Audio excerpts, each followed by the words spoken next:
दोस्तों ये कहानी है कुछ ऐसे स्टूडेंट्स की जो कि लोनलीनेस यानी कि अकेलेपन से सफर कर रहे थे और फिर वो एक दिन एक खतरनाक बॉडी सर्च टाइम लूप में फंस जाते हैं जहां एक छोटी बच्ची का घोस्ट मिडनाइट को उन्हें जान से मारने आता है। अब कैसे ये सभी इस टाइम लूप से बाहर निकलेंगे और आगे इन सभी के साथ क्या होगा, चलिए जानते हैं इस कहानी में। दोस्तों ये मूवी आपको जरूर पसंद आएगी तो इस वीडियो को एंड तक जरूर देखिएगा। तो कहानी की शुरुआत होती है सन 1988 से, जहां पर हम एक छोटी बच्ची मीको को जंगल में किसी से बचकर भागता हुआ देखते हैं। यहाँ मीको भागते भागते अपने घर में आ जाती है और एक रूम में खुद को लॉक कर लेती है, लेकिन तभी एक अननोन पर्सन खिड़की तोड़कर इसी रूम में आता है और मीको को एक कुल्हाड़ी से मारने लगता है। तभी मीको का खून उसकी डॉल पर भी लग जाता है। अब इसके बाद हमें कुछ न्यूज दिखाई जाती है जिनसे पता चलता है कि काफी सारे बच्चे लापता होने लगे हैं। साथ ही यहाँ पर एक आदमी इन सभी को बताता है कि ये सब कुछ एक स्पिरिट कर रही है जो कि अपने बॉडी पार्ट्स के बदले में दूसरे बच्चों को मार रही है। साथ ही यहाँ पर हमें पता चलता है कि ये सब एक बॉडी सर्च की वजह से हो रहा है और ये तब तक नहीं रुकने वाला जब तक उस स्पिरिट के सारे बॉडी पार्ट्स ना मिल जाएं। अब इसके बाद कहानी 5 जुलाई सन 2022 में आती है, जहाँ पर हम आसुका नाम की एक लड़की को देखते हैं जो हर रोज की तरह उठकर अपने स्कूल जाने के लिए तैयार होने लगती है। तभी आसुका की मॉम उसका लंच पैक करके उसे देती हैं और कहती हैं कि तुम इसे अपने दोस्तों के साथ शेयर करके खाना। इसके बाद आसुका अपने स्कूल जाने लगती है। तभी रास्ते में कुछ बच्चे उसके बारे में बात करते हैं और आसुका को लूजर बोलने लगते हैं। यहाँ हमें पता चलता है कि पूरे स्कूल में आसुका का कोई भी दोस्त नहीं है और सभी लोग उसे इग्नोर करते हैं। अब इसके बाद हम ताकाहिरो नाम के एक लड़के को भी देखते हैं जो अपने दोस्तों के साथ मस्ती करते हुए स्कूल जा रहा था कि तभी वो गलती से आसुका से टकरा जाता है और आसुका का बैग नीचे गिर जाता है। ये देखकर ताकाहिरो उसका बैग उठाने जाने लगता है, लेकिन तभी उसके दोस्त उसे यहाँ से ले जाते हैं। इसके बाद आसुका फिर से आगे बढ़ने लगती है। तभी उसकी नजर एक कैट पर जाती है जो कि एक जाल पर बैठी हुई थी। आसुका उसे देखने के बाद दोबारा आगे बढ़ती है और तभी उस कैट का बस के नीचे आकर एक्सीडेंट हो जाता है और वो वहीं मर जाती है। ये देखकर आसुका और बाकी सभी बच्चों को काफी बुरा लगता है। अब इसके बाद आसुका स्कूल के अंदर आ जाती है। यहाँ ताकाहिरो से शूज उतारते समय उसका बैच नीचे गिर जाता है। आसुका ये देखकर बैच उठाने वाली थी, लेकिन तभी एक लड़की बैच को उठाकर ताकाहिरो को वापस कर देती है। अब इसके बाद आसुका क्लास में आती है, जहाँ पर एक लड़की सभी स्टूडेंट्स को बताती है कि फेस्टिवल की मनी किसी ने चुरा ली है। अब तभी कुछ बच्चे सोता नाम के एक लड़के के ऊपर इल्जाम लगाते हैं और उसकी डेस्क को चेक करने लगते हैं और वहीं से वो पैसे निकलते हैं। ये देखकर वो सभी लोग सोता को चोर बोलने लगते हैं, लेकिन असल में सोता ने ऐसा कुछ भी नहीं किया था और वो सभी लोग सोता के साथ ये सब कुछ इसीलिए कर रहे थे क्योंकि वो भी आसुका की तरह ही बिल्कुल आउटकास्ट है और उसका भी कोई भी दोस्त नहीं है। अब तभी यहाँ पर ताकाहिरो और क्लास की प्रेसिडेंट रिए आ जाते हैं और रिए कहती है कि पैसों को संभालना मेरी जिम्मेदारी थी, इसलिए सोता की इसमें कोई भी गलती नहीं है। ये बोलकर रिए मैटर को सॉल्व कर देती है। अब इसके बाद आसुका लंच के समय लंच करने के लिए स्कूल में बैक साइड पर जाती है, जहाँ पर उसे एक पुराने कुएं से खून से लथपथ कई सारे हाथ बाहर निकलते हुए दिखाई देते हैं। ये देखकर आसुका डर जाती है। आसुका उन्हें देख ही रही थी कि तभी कुछ वर्कर्स यहाँ पर आ जाते हैं और वो लोग आसुका को यहाँ से चले जाने के लिए बोलते हैं। तभी आसुका कुएं को दोबारा देखती है और अब वहाँ से कुछ भी बाहर नहीं आ रहा था। अब इसके बाद आसुका यहाँ से जाने लगती है। तभी उसे यहाँ पर एक प्रोफेसर दिखाई देता है जो कि किसी चीज को जमीन में दबा रहा था। आसुका उसे देख ही रही थी कि तभी यहाँ पर काफी जोर से हवा चलती है, जिससे एक फ्लावर प्लॉट जमीन पर गिरकर टूट जाता है। अब इसके बाद ये प्रोफेसर भी यहाँ से चला जाता है। तभी हम आसुका के पीछे एक लड़की को खड़ा हुआ देखते हैं जो कि आसुका से कहती है कि प्लीज मेरी बॉडी ढूंढ दो। और ये सुनकर आसुका पीछे मुड़ती है, लेकिन अब वहाँ पर कोई भी नहीं था। यही ताकाहिरो भी स्कूल में बास्केटबॉल खेल रहा था और तभी हमें 2 लड़कों की बातों से पता चलता है कि ताकाहिरो को पहले प्रो बास्केटबॉल टीम के लिए चुना गया था, लेकिन ताकाहिरो ने उस टीम में जाने से मना कर दिया और उसने अपना पुराना स्कूल भी छोड़ दिया। अब इसके बाद हम आत्सुशी कियोमिया नाम के एक लड़के को देखते हैं जो कि स्कूल जाने के बजाय अपने घर में बैठकर वीडियो गेम खेल रहा था। अब इसके बाद रात के समय आसुका के फोन पर अननोन नंबर से मैसेज आते हैं जिसमें लिखा हुआ था कि क्या तुम जानती हो रेड पर्सन को रेड क्यों कहा जाता है? क्योंकि वो खून से लथपथ होता है और अगर वो किसी को पकड़ ले तो वो उसे मार देता है। ऐसे मैसेज पढ़कर आसुका काफी डर जाती है और वो अपना मुंह ढककर यहीं पर सो जाती है। लेकिन तभी रात के 12 बजते ही आसुका अपने आप को स्कूल में पाती है, जहाँ पर उसके साथ क्लास के कुछ बाकी बच्चे जिनमें ताकाहिरो, रिए, सोता और कियोमिया और रूमिको होते हैं। और इन सभी को समझ नहीं आता कि आखिर ये सभी लोग आधी रात को सोते सोते स्कूल में कैसे आ गए। यहीं पर इन्हें एक कॉफिन भी रखा हुआ दिखाई देता है, जो देखकर रूमिको सबसे पूछती है कि क्या ये कॉफिन हमेशा से यहीं पर रहता था। इस पर कियोमिया सबको बताता है कि हाँ ये यहीं पर था, लेकिन यहाँ पर ताकाहिरो के अलावा कोई भी कियोमिया को पहचान नहीं पाता क्योंकि कियोमिया ने काफी दिनों पहले ही स्कूल आना छोड़ दिया था। यहाँ ताकाहिरो कियोमिया को जानता था और वो उससे पूछता है कि तुम यहाँ पर कैसे आए। इस पर कियोमिया कहता है कि मुझे भी ये बात समझ नहीं आ रही, लेकिन मैं यहाँ से जा रहा हूँ। इतना बोलकर कियोमिया यहाँ से चला जाता है। तभी सोता सभी से बोलता है कि बॉडी सर्च अब शुरू हो गया है। वहीं दूसरी तरफ कियोमिया स्कूल से बाहर जा ही रहा था कि तभी अचानक से कोई चीज उस पर हमला करती है और कियोमिया जोर से चिल्लाता है। उसकी आवाज सुनकर सभी लोग कियोमिया के पास आते हैं और देखते हैं कि कियोमिया की बॉडी को किसी ने 2 हिस्सों में काट दिया है। अब तभी कोई रुमिको नाम की उसी लड़की को भी मार देता है और ये देखकर सभी लोग काफी डर जाते हैं और यहाँ से भागने लगते हैं। लेकिन स्कूल से बाहर जाने के सभी रास्ते बंद थे और ये देखकर ये सभी लोग बिल्डिंग में ही छुपने जाने लगते हैं। लेकिन अब तभी कोई सोता को भी मार देता है और यहाँ हमें पता चलता है कि इन सभी को कोई और नहीं बल्कि वही रेड पर्सन मार रहा है। यहाँ ताकाहिरो ये देखकर आसुका को लेकर यहाँ से भागने लगता है और तभी रेड पर्सन इनके सामने ही रिए को भी मार देता है। ये देखकर आसुका और ताकाहिरो और ज्यादा डर जाते हैं और ताकाहिरो आसुका को लेकर एक रूम में आता है और बेड के नीचे छुपा देता है। लेकिन अब तभी रेड पर्सन यहाँ पर आ जाता है और वो ताकाहिरो को भी मार देता है और आसुका को बेड के नीचे से बाहर निकालता है। तभी हम रेड पर्सन को देखते हैं जो कि खून में सनी हुई वही लड़की थी जिसके हाथों में मीको की वही डोल थी और हमें पता चलता है कि ये रेड पर्सन कोई और नहीं बल्कि मीको ही है जो कि मरने के बाद एक भयानक घोस्ट बन चुकी है जिसे अब सभी लोग रेड पर्सन कहते हैं। यहाँ रेड पर्सन यानी कि मीको आसुका पर भी हमला करती है और उसे भी खत्म कर देती है। लेकिन अब तभी आसुका की आंख खुलती है जो कि अपने घर में थी और आसुका फिर से 5 जुलाई वाले दिन में वापस पहुंच गई होती है। यहाँ आसुका को ऐसा लगता है कि उसने शायद कोई बुरा सपना देखा होगा, इसीलिए आसुका रेडी होकर स्कूल जाने लगती है। लेकिन तभी उसकी मॉम कल की तरह ही एक्स्ट्रा लंच उसे पैक करके देती हैं और कहती हैं कि इसे अपने दोस्तों के साथ शेयर करके खाना। ये सुनकर आसुका को काफी अजीब लगता है। अब स्कूल जाते समय आसुका के सामने फिर से वही सारी चीजें रिपीट होने लगती हैं और कल की तरह उसी कैट का फिर से एक्सीडेंट हो जाता है और वो मर जाती है। ये देखकर आसुका समझ जाती है कि सब कुछ रिपीट हो रहा है। यह अब ताकाहिरो तुरंत ही भागता हुआ सोता के पास आता है और उससे पूछता है कि आखिर ये बॉडी सर्च क्या है, क्योंकि इन सभी को समझ आ चुका था कि कल जो इन्होंने देखा वो सपना नहीं था और ये सभी लोग टाइम लूप में फंस चुके हैं। यहाँ पर अब सोता इन सभी को बताता है कि हर साल एक स्पिरिट यानी कि रेड पर्सन कुछ बच्चों को चुनती है जिन्हें हर रात 12 बजे स्कूल में आकर रेड पर्सन के बॉडी पार्ट्स को ढूंढना होता है। सोता बताता है कि ये सब कुछ मुझे एक रशियन बुक से पता चला था। वो कहता है कि रेड पर्सन का बॉडी सर्च तब तक खत्म नहीं होगा जब तक हम उसके बॉडी पार्ट्स को नहीं ढूंढ लेते और तब तक हमारे साथ यही दिन रिपीट होता रहेगा और हम लोग इसी दिन में अटके रहेंगे। यहाँ पर ये सभी लोग बातें कर ही रहे थे कि तभी एक प्रोफेसर यहाँ पर आता है जो कि इनकी बातों को सुनकर यहाँ से वापस लौट जाता है और वो आसुका और बाकी स्टूडेंट्स को काफी अजीब लगता है। तभी रुमिको कहती है कि आखिर ये आदमी कौन है। इस पर आसुका इन्हें बताती है कि ये हमारा लाइब्रेरियन याशिरो है। इसके बाद फिर से मिडनाइट होते ही ये सभी लोग दोबारा से स्कूल में पहुंच जाते हैं, जहाँ पर ताकाहिरो अब सभी से कहता है कि हमें शायद रेड पर्सन के बॉडी पार्ट्स को ढूंढकर इस कॉफिन में रखना होगा और इसके अलावा इस सब से बचने का हमारे पास कोई भी ऑप्शन नहीं है। लेकिन कियोमिया इन सभी लोगों की मदद करने से साफ मना कर देता है और ये सभी लोग अब कियोमिया के बिना ही बॉडी पार्ट्स को ढूंढना शुरू कर देते हैं।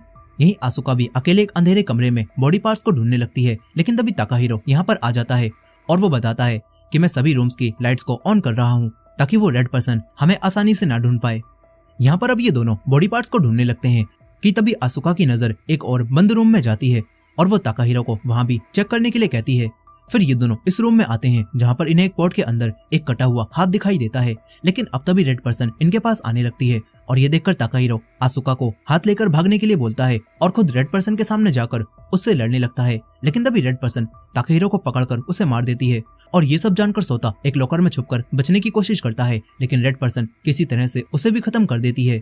यही आसुका भागकर रिए और रुमिको के पास आने लगती है। लेकिन तभी रेड पर्सन यहाँ पर आ जाती है और ये देखकर वो दोनों शटर को गिरा देती हैं। आसुका किसी तरह से इन दोनों के पास पहुंच जाती है, लेकिन तभी वो रेड पर्सन शटर को तोड़कर रुमिको को बाहर खींचने लगती है।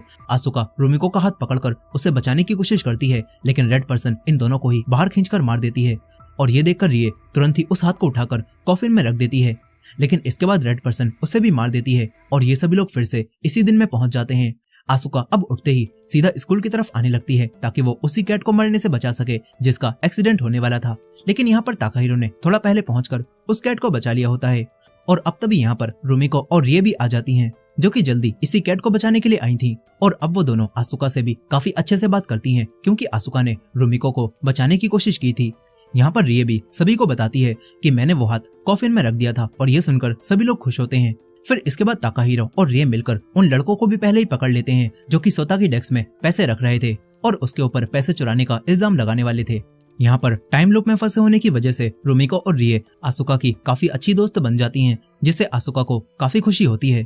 इसके बाद फिर से रात के समय स्कूल में आने के बाद आसुका, रिए और रूमी को रेड पर्सन का ध्यान भटकाने के लिए पूल में छुप जाती हैं, जहां रेड पर्सन को ये लोग दिखाई नहीं देती और वो यहाँ से चली जाती है। ये देखकर ये तीनों काफी खुश होने लगती हैं और इन्हें ऐसा लगता है कि अब ये तीनों रेड पर्सन से बच गई। लेकिन तभी रेड पर्सन पानी के अंदर आकर रिए और रूमिको को मार देती है और ये देखकर आसुका यहाँ से भागने की कोशिश करती है, लेकिन रेड पर्सन उसे भी पानी के अंदर खींच लेती है। यहाँ आसुका को रेड पर्सन की वही डॉल भी पानी में डूबती हुई दिखाई देती है। अब इसके बाद अगले दिन सोता ताकाहिरो से सभी लोगों को इकट्ठा करने के लिए बोलता है और उससे पूछता है कि तुम पहले कियोमिया के साथ मिडिल स्कूल में थे ना। इस पर ताकाहिरो सोता को बताता है कि कियोमिया बहुत अच्छा बास्केटबॉल प्लेयर था, लेकिन फिर एक इंजरी होने के बाद कियोमिया टीम से निकल गया और इसी वजह से उसने स्कूल आना भी बंद कर दिया और अब वो अकेला ही रहना पसंद करता है। अब इसके बाद सोता सभी लोगों को बताता है कि मैंने बॉडी सर्च को काफी पढ़ा और अब मुझे पता चला है कि बॉडी सर्च 30 साल पहले हुए मीको नाम की लड़की के मर्डर से जुड़ा है, जिसकी बॉडी पुलिस को नहीं मिली थी और मीको के मर्डरर ने उसकी बॉडी के पार्ट्स को इसी स्कूल में छुपाया था। यहाँ पर आसुका न्यूज़पेपर में बनी हुई मीको की फोटो देखने लगती है और तभी वो फोटो रेड पर्सन में बदल जाती है, जो देखकर आसुका काफी डर जाती है। तभी ताकाहिरो आसुका को उसके नाम से बुला लेता है और ये देखकर सोता ताकाहिरो से कहता है कि तुमने पहली बार आसुका को उसके नाम से बुलाया, यानी कि तुम दोनों तो काफी क्लोज आ रहे हो। लेकिन ताकाहिरो इन्हें बताता है कि मैं आसुका को बचपन से जानता हूँ, हम दोनों किंडरगार्टन में एक साथ जाते थे। यहाँ ताकाहिरो सभी को आसुका और अपनी बचपन की एक स्टोरी बताने लगता है, लेकिन तभी आसुका उसके मुंह पर हाथ रखकर उसे चुप करा देती है और आसुका को ऐसा करते देख सब समझ जाते हैं कि ये दोनों तो अब काफी करीब आ रहे हैं। अब तभी याशिरो यहाँ पर आता है और इन्हें अजीब तरह से देखकर धीरे धीरे बात करने के लिए बोलता है। अब इसके बाद सोता इन सभी लोगों को स्कूल का मैप दिखाता है और अब ये सभी लोग प्लान बनाने लगते हैं कि ये लोग किस तरह से रेड पर्सन का ध्यान भटकाते हुए बॉडी पार्ट्स को ढूंढेंगे। इसके बाद रात के समय ये सभी लोग स्कूल में तेज आवाज से म्यूजिक बजा देते हैं ताकि रेड पर्सन इनकी आवाजों को न सुन पाए और ये सभी लोग पूरे स्कूल की लाइट्स को भी ऑन करके अलग अलग जगह पर फैल जाते हैं और बॉडी पार्ट्स को ढूंढने लगते हैं। लेकिन यहाँ पर कियोमिया अब भी इनके प्लान में शामिल नहीं होता और वो सबसे दूर ही रहता है। यहाँ इन सभी लोगों का ये प्लान काम करता है और ये सभी लोग काफी जल्दी जल्दी बॉडी पार्ट्स को ढूंढने लगते हैं और कॉफिन में रखते जाते हैं। यहाँ पर रेड पर्सन इन्हें मारती भी है, लेकिन लूप में फंसे होने की वजह से ये लोग हर रोज एक नई चीज करते हैं और इस तरह मिलकर काम करके ये लोग रेड पर्सन के बॉडी पार्ट्स को ढूंढने लगते हैं। लेकिन अब तभी एक रात इन्हें रेड पर्सन का लेफ्ट पैर मिलता है, मगर रेड पर्सन के हमले से ताकाहिरो की हालत काफी खराब हो चुकी थी और वो कॉफिन तक नहीं पहुंच पाता। वो मदद के लिए अपने साथियों को यहाँ पर बुलाने की कोशिश करता है, मगर उसके सभी साथी पहले ही मारे जा चुके थे और ये देखकर ताकाहिरो को लगता है कि वो आज तो ये पैर कॉफिन में नहीं पहुंचा पाएगा। लेकिन अब तभी कियोमिया ताकाहिरो के पास आ जाता है, जो कि अब तक तो इनका साथ नहीं दे रहा था, लेकिन अब कियोमिया ताकाहिरो को मुसीबत में देखकर उसका साथ देने का फैसला करता है और वो कटा हुआ पैर लेकर यहाँ से भागने लगता है और कॉफिन के पास आ जाता है और उसे कॉफिन में रख देता है और अब बॉडी सर्च में बस रेड पर्सन का हेड ही ढूंढने के लिए बचा था। अब इसके बाद अगले दिन ये सभी लोग पिकनिक मनाने के लिए एक बीच पर भी जाते हैं, जहाँ पर ये सभी लोग काफी मजे करते हैं और ये सभी काफी खुश थे। तभी आसुका भी ताकाहिरो को बताती है कि किसी ने मेरे बारे में फेक रूमर फैला दी थी, जिसके बाद से जब मैं स्कूल में गई तो मुझसे किसी ने भी बात नहीं की और मुझे ऐसा लगने लगा था कि अब मैं हमेशा अकेली ही रहूंगी। ये सारी बातें सुनने के बाद ताकाहिरो को भी आसुका के लिए काफी बुरा लगता है और वो उसे सॉरी भी बोलता है, क्योंकि वो आसुका को जानता था, लेकिन उसने भी सभी की तरह आसुका को इग्नोर कर दिया। अब इसके बाद बीच पर कुछ लड़के रिए, आसुका और रूमिको को छेड़ने लगते हैं और वो सोता को मारते भी हैं। ये देखकर कियोमिया और ताकाहिरो को गुस्सा आ जाता है और ये सभी लोग मिलकर उन लड़कों को पीटने लगते हैं और यहाँ से भाग जाते हैं। इस सब में इन्हें काफी मजा भी आता है। अब इसके बाद ये सभी लोग मीको के उसी पुराने घर में आते हैं जहाँ पर वो मरी थी, क्योंकि इन्हें स्कूल में काफी ढूंढने के बाद भी रेड पर्सन यानी कि मीको का हेड नहीं मिल रहा था। इसीलिए अब ये सभी लोग मीको के घर में आकर उसके घर को चेक करने लगते हैं। यहाँ इन्हें मीको की फैमिली फोटो भी मिलती है, जिसमें मीको की डॉल भी थी और ये देखकर ताकाहिरो सभी को बताता है कि ऐसी डॉल तो रेड पर्सन के पास भी है। तभी इन्हें यहाँ पर मीको की बनाई हुई एक ड्राइंग भी दिखती है, जिसमें मीको ने उसी डॉल को बनाया था और उसका नाम एमिली लिखा होता है। ये देखकर सभी लोग समझ जाते हैं कि मीको का कोई भी दोस्त नहीं था और उसकी एक लौती दोस्त यही डॉल थी, जिसका नाम एमिली था। यह अब ताकाहिरो को इस घर में एक डोर भी दिखाई देता है, जो कि पूरी तरह से लकड़ियों से सील था, मगर ताकाहिरो और कियोमिया मिलकर सभी लकड़ियों को हटा देते हैं और तभी इन्हें यहाँ पर एमिली रखी हुई दिखाई देती है। अब तभी इनके पीछे कोई आता है और ये लोग पीछे देखने लगते हैं और जैसे ही ये लोग एमिली को देखते हैं तो अब एमिली अपनी जगह से गायब हो चुकी थी। ये देखकर सभी लोग काफी डर जाते हैं और तुरंत ही यहाँ से भाग जाते हैं। इसके बाद मिडनाइट होने पर ये सभी लोग फिर से स्कूल में आ जाते हैं, लेकिन अब किसी को भी पूरे स्कूल में ढूंढने पर रेड पर्सन दिखाई नहीं देती और अब तभी इनकी नजर एक जगह पर जाती है, जहाँ पर रेड पर्सन अचानक से एमिली में मर्ज होकर एक बहुत बड़ी मॉन्स्टर टाइप डॉल बन जाती है, जो देखकर ये सभी लोग यहाँ से भागने लगते हैं। तभी कियोमिया एक बार फिर से कट के मर जाता है। यहीं ताकाहिरो आसुका और रिए के साथ एक रूम में आकर छुपने की कोशिश करता है, लेकिन अब तभी एमिली, जो कि रेड पर्सन के साथ मर्ज होने के बाद मॉन्स्टर बन चुकी थी, वो यहाँ आकर ताकाहिरो को भी पकड़ लेती है और अपना मुंह खोलकर ताकाहिरो को खाने वाली होती है। मगर तभी ताकाहिरो एमिली के मुंह में जलती हुई लकड़ी घुसा देता है और एमिली ताकाहिरो को खत्म कर देती है। इसके बाद एमिली रिए के पास भी आती है और उसे मारकर खा जाती है। ये देखकर आसुका काफी डर जाती है और यहाँ से भागने लगती है, मगर एमिली उसे पकड़ने उसकी तरफ आने लगती है और इस वजह से आसुका बिल्डिंग से नीचे गिरकर मर जाती है। अब इसके बाद अगले दिन उठकर आसुका फिर से स्कूल की तरफ भागने लगती है और इस बार वो कैट समय से पहले ही बस के नीचे आकर मर जाती है। इसके बाद सभी लोग क्लास में आते हैं और यहाँ पर किसी को भी अब रिए दिखाई नहीं देती और ना ही रिए का नाम स्टूडेंट लिस्ट में होता है। यहाँ ताकाहिरो क्लास के सभी बच्चों से रिए के बारे में पूछता है, मगर अब क्लास में कोई भी बच्चा नहीं जानता था कि रिए कौन है और ये देखकर सभी लोग काफी हैरान होते हैं। तभी आसुका इन सभी को बताती है कि कल रात को एमिली ने रिए को खा लिया था और ये बात सुनकर सोता सबसे कहता है कि शायद एमिली ने रिए को खाया है और इसी वजह से रिए का वजूद इस दुनिया से ही खत्म हो गया है, यानी कि अब हमारे अलावा ये कोई भी नहीं जानता कि रिए नाम की कोई लड़की भी एग्जिस्ट करती थी। और इसका मतलब ये भी है कि अगर उस मॉन्स्टर ने हम में से किसी और को खा लिया तो उसका भी रिए की तरह ही वजूद ही मिट जाएगा। ये सब जानकर सभी लोगों को काफी ज्यादा दुख होता है। अब तभी आसुका सीधे याशिरो के पास आती है क्योंकि उसे शक होता है कि याशिरो बॉडी सर्च के बारे में कुछ तो जानता है। इसीलिए अब आसुका याशिरो से पूछती है कि तुम बॉडी सर्च के बारे में जानते हो ना। इस पर याशिरो मना करने लगता है, पर आसुका कहती है कि हम जब भी बॉडी सर्च के बारे में कुछ बात करते हैं तब तुम हमें बड़े ही ध्यान से सुनते हो। यहाँ पर आसुका याशिरो को टाइम लूप का सच बताने के लिए फ्लावर पॉट को ठीक टाइम पर गिरने से बचा लेती है। और ये सब देखकर अब याशिरो आसुका को बॉडी सर्च के बारे में बताता है और कहता है कि कुछ समय पहले मैं भी इसी बॉडी सर्च का हिस्सा था और मेरे कुछ दोस्त भी इसका हिस्सा थे, लेकिन बॉडी सर्च पूरा होने के बाद हमें कुछ भी याद नहीं रहा क्योंकि बॉडी सर्च पूरा होने के बाद चुने गए लोगों की बॉडी सर्च से जुड़ी हुई सारी यादें डिलीट हो जाती हैं और इसीलिए मुझे भी इस सब के बारे में कुछ भी याद नहीं है। ये सुनकर आसुका समझ जाती है कि बॉडी सर्च पूरा होने के बाद उसके ये सारे फ्रेंड्स उसे भूल जाएंगे और वो फिर से अकेली हो जाएगी। अब इसके बाद आसुका ताकाहिरो से भी इस सब के बारे में बात करती है और उसे बताती है कि बॉडी सर्च पूरा होने के बाद हमारी मेमोरीज डिलीट हो जाएंगी और हम सभी लोग एक दूसरे को भूल जाएंगे। ये सुनकर ताकाहिरो आसुका को गले लगाता है और उसे अपना बैच भी देता है और कहता है कि मैं तुम्हें कभी भी नहीं भूलूंगा। अब इसके बाद रात होने पर आसुका सभी से कहती है कि मुझे लगता है रेड पर्सन का सर उसी डोल के अंदर मौजूद है क्योंकि मैंने उसे उस दिन पानी में सर की तरफ से ही डूबता हुआ देखा था और ऐसा लग रहा था जैसे एमिली के सर के अंदर कुछ तो रखा हो। ये सुनकर अब ताकाहिरो और बाकी सभी लोग समझ जाते हैं कि उन्हें एमिली को मारकर ही रेड पर्सन का सर मिल पाएगा। इसीलिए ये सभी लोग एमिली को पकड़कर मारने की तैयारी करने लगते हैं और बॉडी सर्च पूरा करके अपनी दोस्त रिए को भी वापस लाने की बातें करते हैं। लेकिन यहाँ पर इन सभी को कहीं ना कहीं दुख भी होता है कि इस बॉडी सर्च के पूरा होने के बाद इन सभी की जिंदगियां पहले की तरह हो जाएंगी, जहाँ पर ये सभी लोग एक साथ नहीं होंगे। और क्योंकि ये सभी लोग कहीं ना कहीं इस बॉडी सर्च से पहले अकेलेपन से जूझ रहे थे, तो शायद इसी वजह से इन सभी लोगों को बॉडी सर्च के लिए चुना गया ताकि ये सभी लोग एक साथ आकर अपने अकेलेपन को खत्म कर पाएं। अब इसके बाद यहाँ पर एमिली मॉन्स्टर वापस आ जाती है और ये सभी लोग उस पर हमला करने लगते हैं, लेकिन तभी एमिली रुमिको को पकड़ लेती है, मगर सोता उसे किसी तरह से छुड़ा लेता है, लेकिन फिर एमिली सोता को पकड़कर खा जाती है।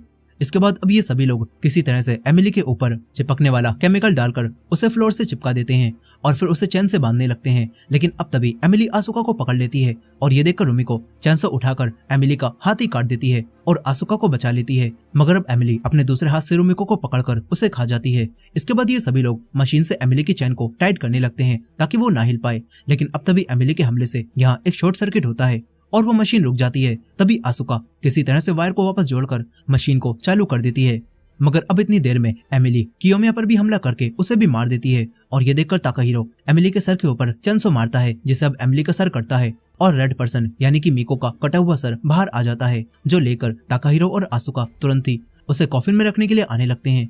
लेकिन एमिली, जो कि अभी नहीं मरी थी, वो भी इनके पीछे आ जाती है और ये देखकर ताकाहिरो आसुका को मिको का सर देता है और उसे कॉफिन में रखने के लिए बोलता है और खुद एमिली से फाइट करने लगता है। वो काफी सारा सामान एमिली और अपने ऊपर गिरा लेता है। ये देखकर आसुका को काफी बुरा लगता है, लेकिन अब तभी एमिली ताकाहिरो को मार देती है और वो आसुका को भी कॉफिन के पास जाने से रोकने लगती है। तभी आसुका के हाथ से ताकाहिरो का दिया हुआ वही बैच गिर जाता है और आसुका जल्दी से बैच को उठाती है और एमिली पर हमला करने लगती है, अब तभी ये चैपल भी टूटने लगता है और एक बड़ा सा क्रॉस एमिली के ऊपर आकर गिरता है, जिससे एमिली का काम तमाम हो जाता है। और फिर आसुका मिको के सर को कॉफिन में रख देती है और इस तरह मिको की बॉडी पूरी हो जाती है।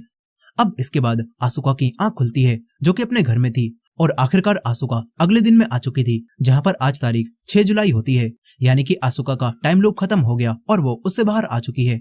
मगर यहाँ पर आसुका को भी बॉडी सर्च के बारे में कुछ भी याद नहीं होता और वो भी सब कुछ भूल चुकी थी। यहीं आसुका को न्यूज से पता चलता है कि कंस्ट्रक्शन के दौरान उनके स्कूल के पास ही एक लड़की मिको की डेड बॉडी मिली है, जो कि काफी समय पहले गायब हो गई थी। अब इसके बाद आसुका स्कूल में आती है, जहाँ पर सब कुछ पहले की तरह ही हो चुका था। यहाँ अब बच्चों ने दोबारा से सोता को बुली करना शुरू कर दिया था और ताकाहिरो भी आसुका को भूल चुका था। लेकिन आज एक चीज अलग होती है, यहाँ पर कियोमिया भी आज स्कूल आ गया होता है और इसके बाद जब क्लास में एक कमेटी मेंबर्स को चुना जाता है तो इसमें आसुका, ताकाहिरो, रिए सोता, रुमिको और कियोमिया के नाम आते हैं और इस तरह ये सभी लोग एक टीम में आ जाते हैं और मीटिंग के लिए जाने लगते हैं। तभी आसुका की जेब से वही बैच गिरता है जो कि ताकाहिरो ने उसे दिया था। यहाँ ताकाहिरो उस बैच को देखता है और उसे आसुका और बॉडी सर्च के बारे में सब कुछ वापस याद आ जाता है। इसके बाद वो आसुका को भी सब कुछ बताने लगता है और ये देखकर आसुका भी मुस्कुराती है और इसी मुस्कान के साथ ये कहानी यहीं पर खत्म हो जाती है। दोस्तों, ये मूवी आपको कैसी लगी कमेंट करके जरूर बताइएगा और ये वीडियो पसंद आई हो तो वीडियो को लाइक करके हमारे चैनल को भी सब्सक्राइब करना मत भूलिएगा। मिलते हैं नेक्स्ट वीडियो में।